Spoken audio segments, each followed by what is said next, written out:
The world's largest pyramid is in Egypt, right? Well, no. The world's largest pyramid is in Cholula, Mexico. The Cholula pyramid's volume is 4.5 million cubic meters, or 157 million cubic feet, nearly double that of Egypt's Great Pyramid of Giza. What country in the world has the most pyramids?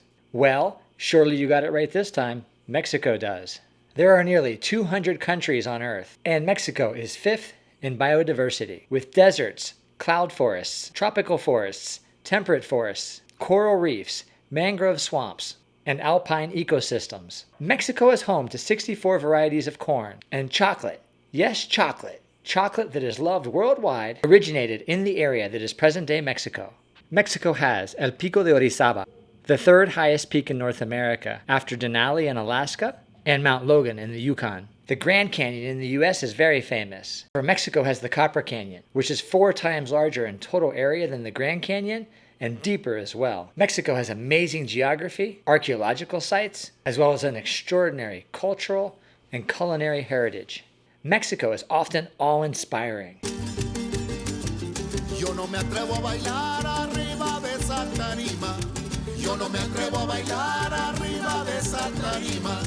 Con esas bailadoras que vuelan con cada rima. Con esas bailadoras que vuelan con cada rima.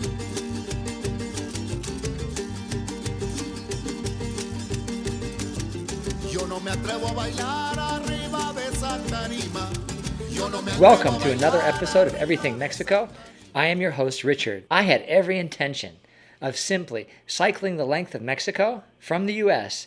down to Guatemala and onward to Central America. There is a breathtaking road that winds itself up from the flatlands along the Gulf of Mexico in the state of Veracruz to the city of Oaxaca, the capital of the Mexican state of Oaxaca. You pass through lush tropical forests with huge fern trees and spectacular vistas, traveling about 150 kilometers from just above sea level to about a mile high, about 1.6 kilometers. It is a lot of work pedaling a bicycle, but well worth the effort. At least once, anyway. Here, about halfway through Mexico, in Oaxaca, I discovered the pyramids of Monte Alban, the archaeological site of Mitla, the Zapotec town of Teotitlán del Valle, and the surrounding mountains with cool, refreshing pine forests. I fell in love with Oaxaca City, the capital, the mountainous geography, its well-preserved archaeological history, its friendly people, and the cool, low-humidity climate. It was in Oaxaca, at this midpoint in Mexico, that I realized there was an awful lot about Mexico I didn't know, and it was well worth experiencing. I've always loved the mountains.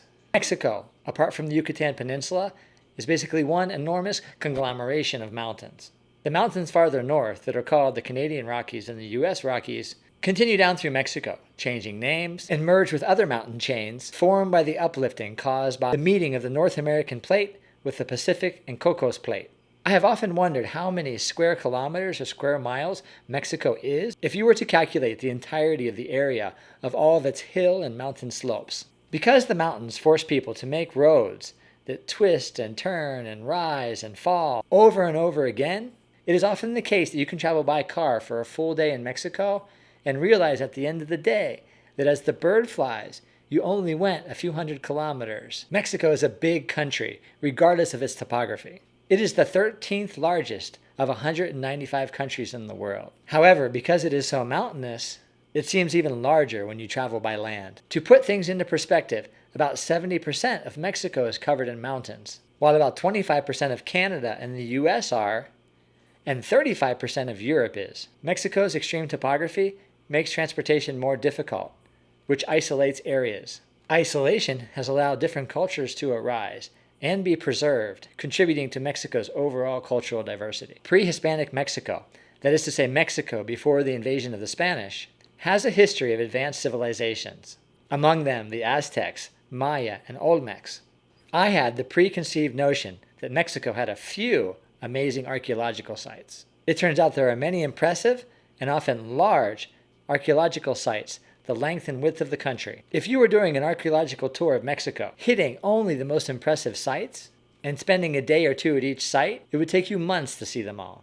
These sites have names such as Teotihuacan, Tasco de Alarcón, Cholula, Huachimontones, Sierra de San Francisco, Monte Alban, Mitla, Tonina, Bonampak, Yaxchilan, Palenque, Uxmal, Chichen Itza, Calakmul, Cobá, Tulum, and many others. In total, there are 137 archaeological sites that are open to the public. After traveling enough, you come to understand the magnitude and sophistication of pre-Hispanic civilizations. One of the theories as to why some of these civilizations collapsed is that the human population grew so much and deforested on a massive scale for crop production that there was an environmental cataclysm that caused less rainfall and massive crop failure, which led to famine and societal collapse. After walking through dozens of archaeological sites and realizing for the most part, you are only walking through a small excavated section of the total area, and you come to the realization that these peoples had truly massive civilizations with many cities, elaborate trade routes, and complex political and religious cultures.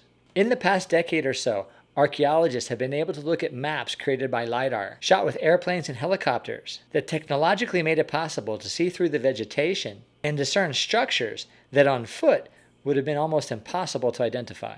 As you walk on trails and look out of the archaeological site you are in, into the forests or hills, with a better trained eye, you realize the hill is actually an overgrown pyramid, temple, or building. The forest overgrows everything, hewing rock and covering stone. The tree roots gnaw away and intertwine. Organic material covers almost all signs of the work done over centuries or millennia by thousands of people from these mysterious civilizations. There aren't dozens of archaeological sites in Mexico. There are thousands, and most of them have not been explored or excavated. The pyramids of the Sun and Moon in Teotihuacan, just outside of Mexico City, are particularly impressive, as is the pyramid La Iglesia in Cobá, the pyramid of the Magician in Uxmal, the pyramid of inscriptions in Palenque, the pyramids of Monte Alban, the Great Pyramid of Cholula, and the absolutely stunning pyramids of Calakmul in the heart of the Petén Forest in the southern part of the Yucatan Peninsula. On an excursion out from Oaxaca City, I met Samuel and Celestino and their parents, Mario and Nora, an indigenous Zapotec family that lives in Teotitlán del Valle, a Zapotec town. A few months after completing my trip through Mexico on my bicycle down to the border of Guatemala, I had the good fortune to be invited back to live on their property, where I set up my tent in an unfinished room and started guiding tourists around southern Mexico, the Yucatan, Guatemala, and Belize. In the U.S., where I am from, there are many fewer cultural differences than what I was experiencing in Mexico. There are 69 indigenous languages spoken in Mexico, each with its own culture and unique history. It is almost always the case in the U.S. that when you go to someone's home and they speak another language, it's because they immigrated to the United States or they are children of immigrants to the United States. And that language is usually Spanish, due to so many people from Mexico and the rest of Latin America migrating north. In Mexico, it's usually the case that when you go to someone's house and they speak another language, it's one of the many native indigenous languages that were spoken in the region long before the Spaniards came to the Americas. Census statistics in Mexico show that over 7 million people in Mexico still speak an indigenous language. In the U.S., it is less than 400,000. The U.S. has a population of 330 million, and Mexico 130 million. We can see that the number of indigenous language-speaking peoples in Mexico is far greater both in number and as a percentage of the population than in the United States or Canada. About 5% of all Mexicans speak an indigenous language, while just 0.1% of the U.S. population does. Indigenous groups in Mexico and throughout most of Latin America are minorities in their countries, and they guard against the mainstream culture and population. They have fought hard to stay alive culturally and linguistically and not be assimilated into mainstream society. So they have necessarily created certain boundaries. The Spanish violently conquered the indigenous people of Mexico in the early 16th century and ruthlessly exploited them for centuries. The Spanish ruled with one objective: to be as wealthy and powerful as possible. With this one maniacal goal, they slaughtered, enslaved, raped, pillaged, cheated, and coerced the length and width of what is modern-day Mexico and most of Latin America. Millions of indigenous people died through outright genocide, enslavement, and oppression. Millions more perished not long after the Spanish came to the New World because of the diseases they brought with them when they came over on ships from Europe. The indigenous people of the Americas had no immunological defense against these diseases that were completely new to the hemisphere. Scientists and historians now believe between 80 and 95% of the indigenous population was wiped out. It is easy enough to spout out such statistics. Take a moment to consider the profundity of such a tragedy. Imagine on average that you survived and 9 out of 10 people that you knew were dead, and that these deaths occurred over weeks and months, not decades. Being that there were very few Spanish in the beginning, and that their means of transportation was walking, riding horses, and wind-propelled boats, took years, decades, or even centuries to fully colonize the Americas. Disease spread much faster, from village to village and city to city, than the Spanish spread, colonizing the continent. Imagine having your community decimated by disease, only to have the conquering Spanish arrive long before it has completely recovered. Death caused by the new diseases also caused infighting among the indigenous peoples, as it was often not clear who was the successor in the positions of power. If 9/10 of the hierarchy is wiped out, who is supposed to replace them? Who has the right and the ability? Such questions cause chaos, conflict, and often war. So, not only were the indigenous populations at a huge disadvantage technologically to defend themselves against the Spanish, but they were also greatly reduced in population. So reduced for many of the native populations, by the time the conquering Spanish arrived, many of the Spaniards thought that the New World was mostly virgin lands, sparsely inhabited. Much of the land that was cultivated by indigenous peoples had grown back into forest after the death of so many people. By the time the Spanish made it farther inland, often after many years, decades, or even centuries, the forest had reclaimed many of these fields, making it appear that much of the land had never been inhabited. Additionally, the Spanish had steel swords, muskets, cannons, horses, and a written language that they could use to communicate precisely over long distances. The indigenous peoples had none of these things, and no other warring technology that was superior to that of the invaders. Over the long run, the only indigenous communities that were able to govern themselves completely and not be conquered were those that were so far from the rest of civilization that their isolation protected them.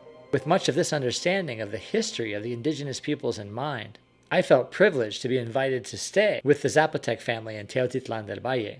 While I knew no Zapotec, the family very kindly mostly spoke in Spanish when I was present. Most of the townspeople would speak to one another in Zapotec.